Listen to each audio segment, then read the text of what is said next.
Avez-vous récemment été sollicité par des appels frauduleux ou reçu des courriels douteux? Avez-vous peur qu'on vous vole votre identité?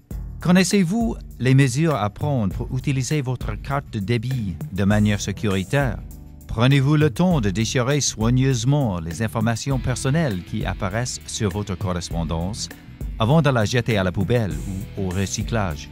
Vous connaissez sûrement une histoire dans laquelle une personne de votre entourage a été victime d'un entrepreneur sans scrupules qui sollicitait des clients en faisant du porte-à-porte. Ou encore ce séminaire sur les placements auquel vous aviez été invité par une maison de courtage inconnue et dont le spécialiste recommandait avec enthousiasme des produits financiers au rendement, pour tout dire, impressionnant. Si l'une ou l'autre de ces questions ou de ces situations vous semble familière, vous avez, comme la majorité des Canadiens, une certaine connaissance des pièges utilisés par des fraudeurs en tout genre. Mais comme la ruse a 1000 visages et que les techniques de fraude se renouvellent sans cesse, n'oubliez pas que votre meilleure protection contre celle-ci consiste à mettre en pratique ces 3 attitudes: se méfier, se poser des questions et se renseigner. Ces réflexes simples peuvent vous éviter d'énormes ennuis. Pour plus d'informations, consultez le site web du Centre antifraude du Canada ou composez le 1-888-495-8501.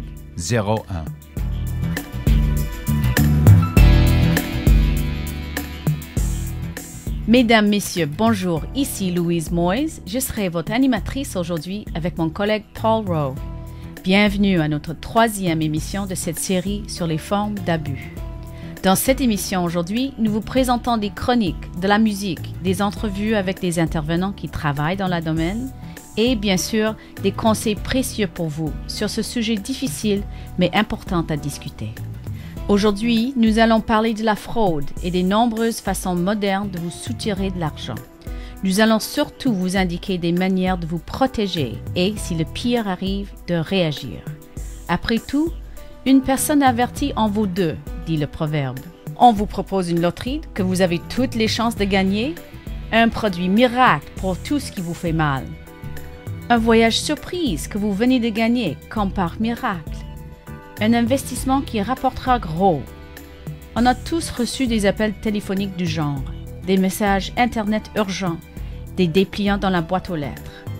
Dans ces cas-là, rappelez-vous du bon vieux dicton. C'est trop beau pour être vrai et choisissez la prudence. Il faut savoir que les cibles les plus appréciées des fraudeurs sont les personnes âgées. On estime que 80% des victimes de fraude au pays en 2006 avaient plus de 60 ans. Maintenant que l'Internet et les médias sociaux sont de plus en plus fréquentés par les aînés, le rayon d'action des fraudeurs est de plus en plus large. Quelques exemples. Une banque vous demande d'envoyer vos coordonnées et numéros de compte par courriel. Le service de Revenu du Canada vous demande de les contacter au plus vite, par courriel également. Une personne en difficulté qui a besoin de votre aide tout de suite. Ce sont toutes des tentatives d'escroquerie. Pour faire face, 3 stratégies. Se méfier, se poser des questions et se renseigner. Vous avez devant vous le beau dépliant, la notice urgente vous demandant une réponse au plus vite. Avant de décider quoi que ce soit, considérez les éléments suivants qui sont le plus souvent signes d'une fraude. C'est trop beau pour être vrai.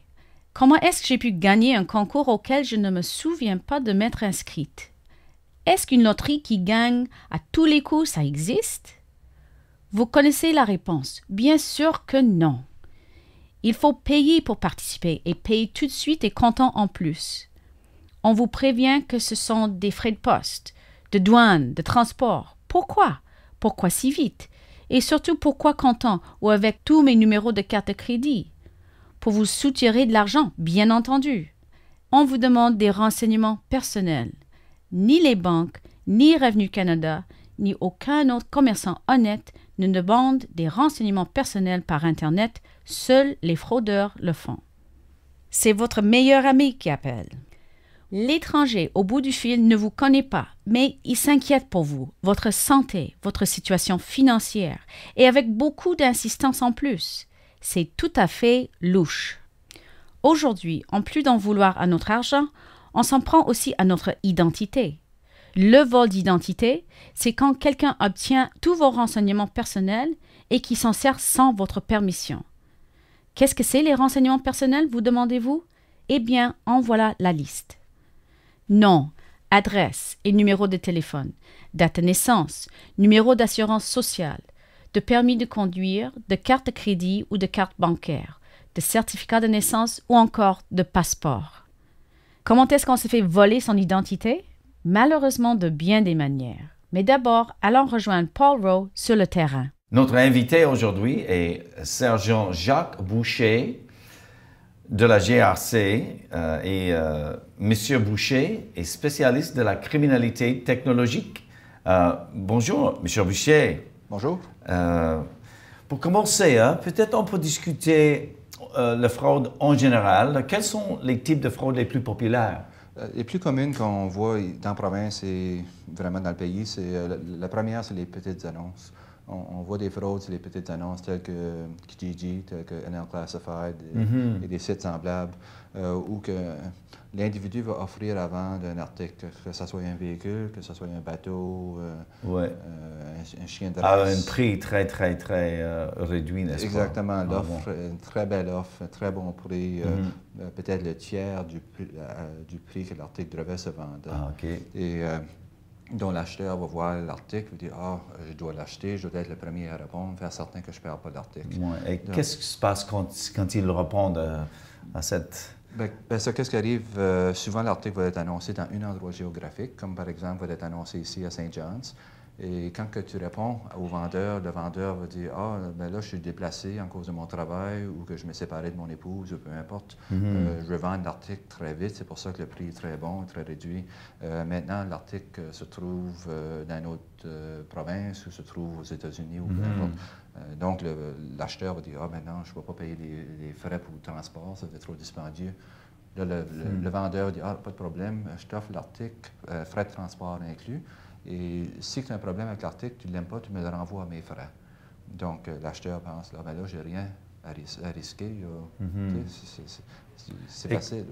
Wow. Et comment le paiement est arrangé, par exemple? C'est ça. Fait là, à ce point-là, une fois qu'il vient à une entente, là, le vendeur va dire, OK, là, envoyez-moi l'argent par Western Union. C'est la façon la plus populaire. Il y a d'autres façons. Western Union est très populaire. Mais est-ce que ça se passe vraiment par Western Union? Ou est-ce que... Oui, dans le cas de Western Union, ça se passe vraiment par Western Union. Et qu'est-ce qui arrive, c'est qu'il dit, OK, envoyez-moi par Western Union, voici mon nom, voici mon adresse. Donc, toi, tu t'en vas à Western Union, tu dis, OK, je veux effectuer un paiement de tel nombre, telle somme d'argent à tel individu dans telle province. Avec l'impression que la personne doit demeurer à cet endroit-là pour aller ramasser l'argent avec Western Union.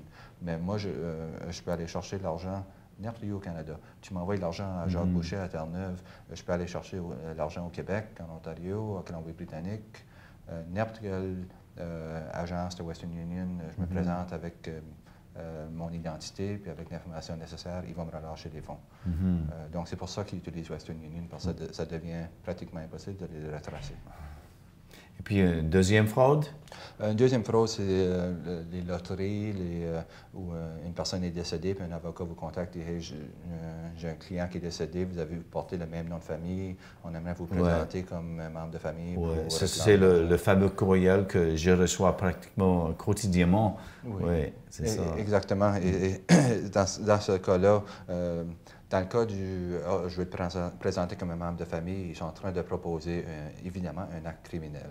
Donc, ça, c'est important, la personne qui s'implique dans ce type de fraude-là, le site est important. Mais souvent, les montants d'argent sont si énormes que c'est très tentant pour la personne. 30 millions de dollars. Exactement. Il t'offre 50 60 Voilà. Et la personne pense, j'ai rien à perdre. C'est pas mon argent, c'est son argent. Mais qu'est-ce qui arrive? Là, il dit, bon, pour que ça fonctionne, on doit payer, on doit remplir telle documentation, ça va coûter X nombre de dollars. Donc, j'ai besoin d'argent, envoyez-moi 2000 dollars. Là, on doit payer quelqu'un qui est croche pour lui permettre qu'il veut regarder de l'autre direction quand on peut effectuer une transaction ou peu importe. J'ai besoin d'autre argent, j'ai besoin d'autre argent.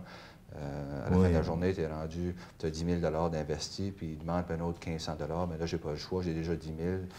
Donc, ça monte, ça monte, ça monte. Ça peut continuer jusqu'à la victime n'a plus d'argent. Exactement. Ça arrête seulement quand la victime arrête. Mon Dieu. Et je ne peux pas imaginer leur déception. C'est ça. Et la victime hésite à le rapporter à la police parce qu'ils savent qu'ils s'impliquent dans quelque chose de criminel. Dans le cas des loteries, c'est bien différent. On dit, tu as gagné de l'argent. La personne pense, c'est parfait, j'ai gagné de l'argent. Il contacte l'individu ou la compagnie. Il dit, OK, on a besoin de toute l'information pour ton identité, l'information bancaire, peu importe. Puis aussi, il y a des taxes qui doivent être payées sur l'argent. Donc, vous devez nous envoyer de l'argent pour quand vous donne votre argent que vous avez gagné. Donc, encore la même chose se produit. Tant aussi longtemps que la personne envoie de l'argent, il en demande de plus en plus. Puis éventuellement, il n'y a rien. Et un troisième, par exemple? La troisième, c'est, on les voit un petit peu partout, c'est avec les chèques.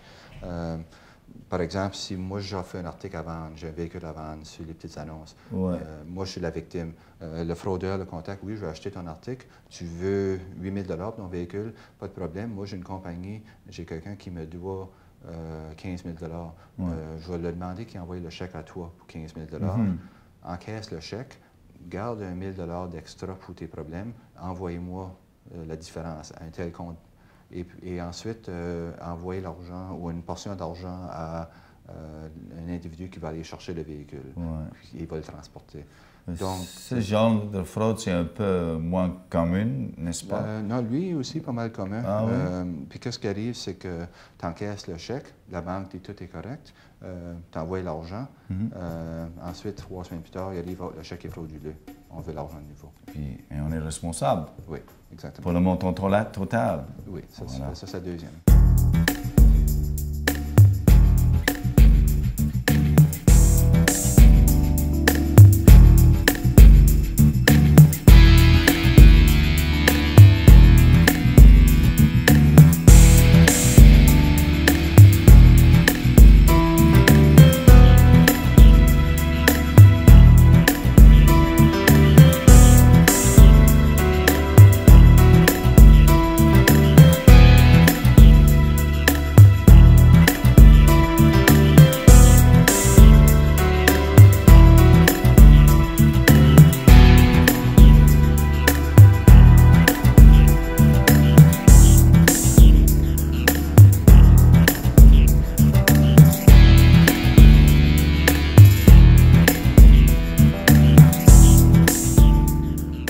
Alors, comment peut-on se protéger contre ces fraudes?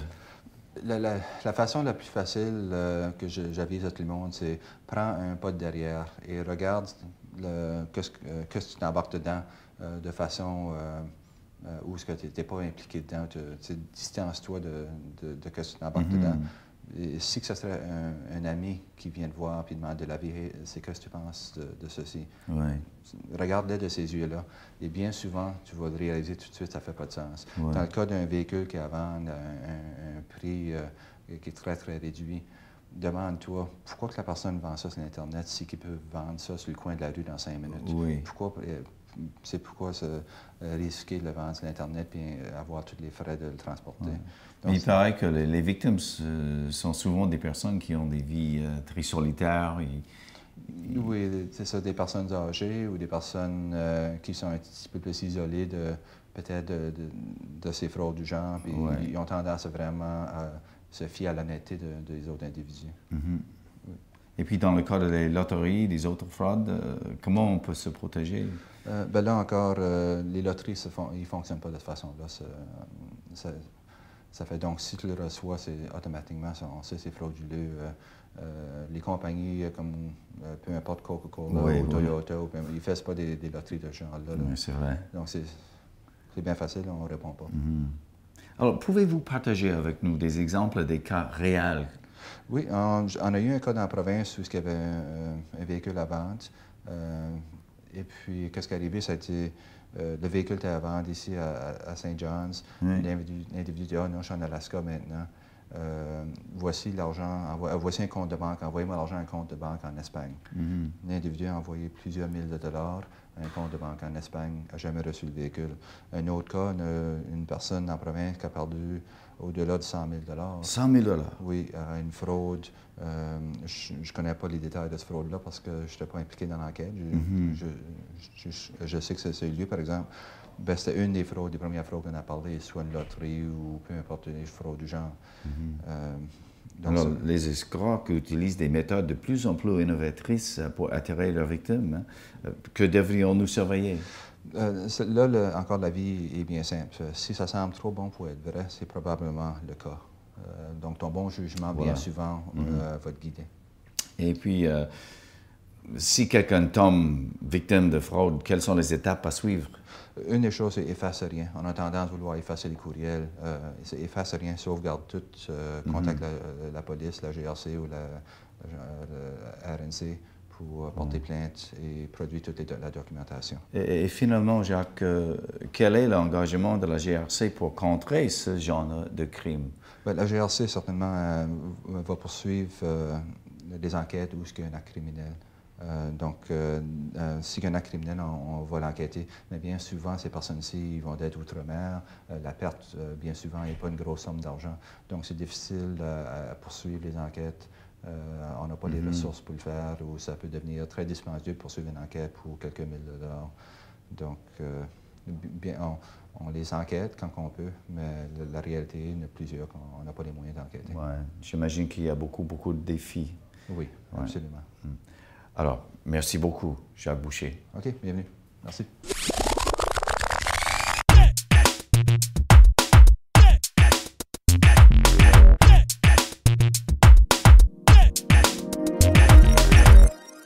Saviez-vous que chaque année, plus d'1 million de dollars sont perdus à la suite de fraudes par télémarketing?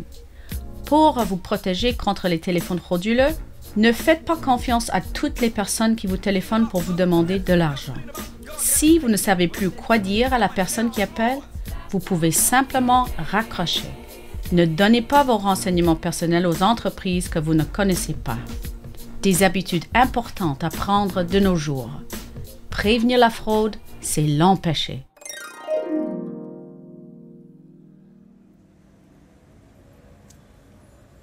Si vous venez juste de nous rejoindre, nous vous présentons une série importante sur l'abus. Comment un fraudeur arrive-t-il à voler une identité? En volant le courrier dans votre boîte aux lettres ou en volant les renseignements dans votre portefeuille ou votre sac à main? Ce n'est pas seulement l'argent qui attire les voleurs. Un fraudeur va fouiller chez vous, dans votre voiture, dans vos poubelles ou dans votre ordinateur en se servant des courriels que vous avez envoyés ou des sites que vous avez visités. Certains fraudeurs vous demandent vos renseignements personnels par courriel ou se font passer pour votre employeur, votre propriétaire ou votre créancier pour obtenir votre dossier. D'autres trouvent un moyen pour copier votre numéro d'identification de carte bancaire ou de carte de débit. Croyez-le ou non, il y a des gens qui vendent ces renseignements et des fraudeurs qui les achètent. À chacun d'entre nous de se protéger. Quelques gestes sont très importants pour protéger votre identité. Si vous perdez un document important ou que vous pensez qu'on vous l'a volé, il faut contacter la compagnie responsable au plus vite. Avant de jeter vos documents personnels à la poubelle, vous pouvez les déchiqueter. Si vous avez une cheminée ou une fournaise, brûlez-les. Une facture tarde à arriver, contactez la banque ou la compagnie concernée. À un guichet automatique, cachez toujours l'écran en inscrivant votre NIP et ne laissez jamais le reçu derrière vous et encore moins dans la poubelle. Signez votre carte de crédit dès que vous la recevez et détruisez la vieille. Surveillez votre boîte à lettres, surtout si elle ne se ferme pas à clé. Si vous avez un ordinateur personnel, il est tout aussi important de protéger son contenu. Créez un mot de passe pour y accéder. Un ensemble de lettres et de chiffres connus de vous seul. Ne choisissez ni votre numéro de téléphone ni votre date de naissance. Utilisez un pare-feu pour empêcher les intrus d'accéder aux renseignements dans votre ordinateur. Installez un logiciel antivirus et soyez prudent quand vous ouvrez les fichiers. N'ouvrez que ceux qui proviennent des gens ou de groupes que vous connaissez. Dans le doute, envoyez ces messages à la poubelle sans les ouvrir et n'oubliez pas de vider votre poubelle. Pourquoi voler votre identité? Les raisons sont multiples. pour faire des dépenses, bien sûr. Donc, surveillez vos relevés de compte et si vous voyez des transferts d'argent ou des retraits que vous n'avez pas faits, contactez votre banque. Pour ouvrir de nouveaux comptes, demandez un prêt ou une carte de crédit. Là encore, vérifiez le courrier des institutions financières.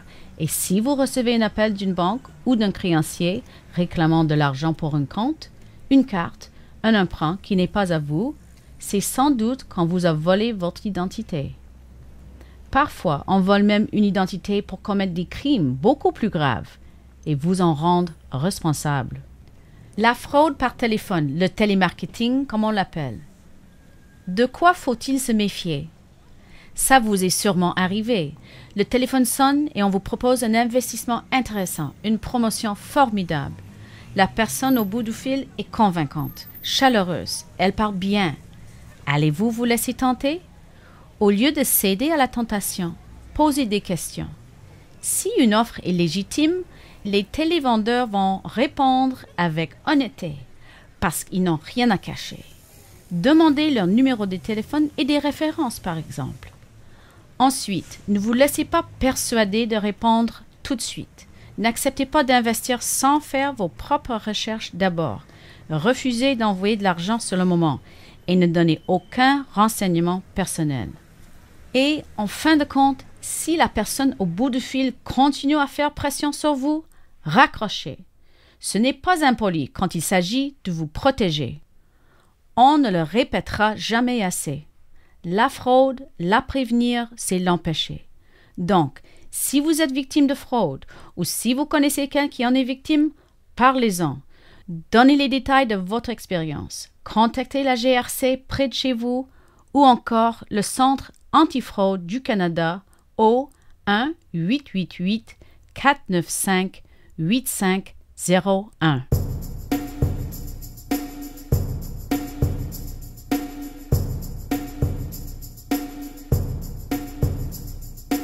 Cette émission vous a été présentée par productrice exécutive Roxane Leduc, producteur délégué Xavier Georges,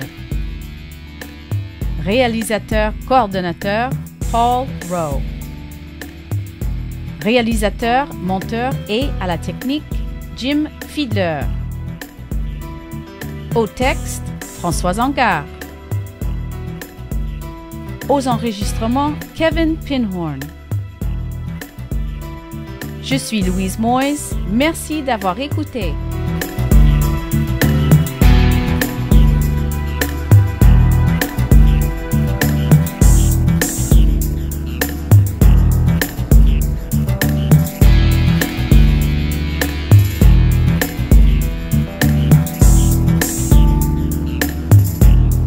Cette émission a été rendue possible grâce au ministère de la Justice du Canada, en collaboration avec la Fédération des aînés francophones du Canada, le regroupement des aînés de la Nouvelle-Écosse et avec l'apport du Centre national de prévention du crime.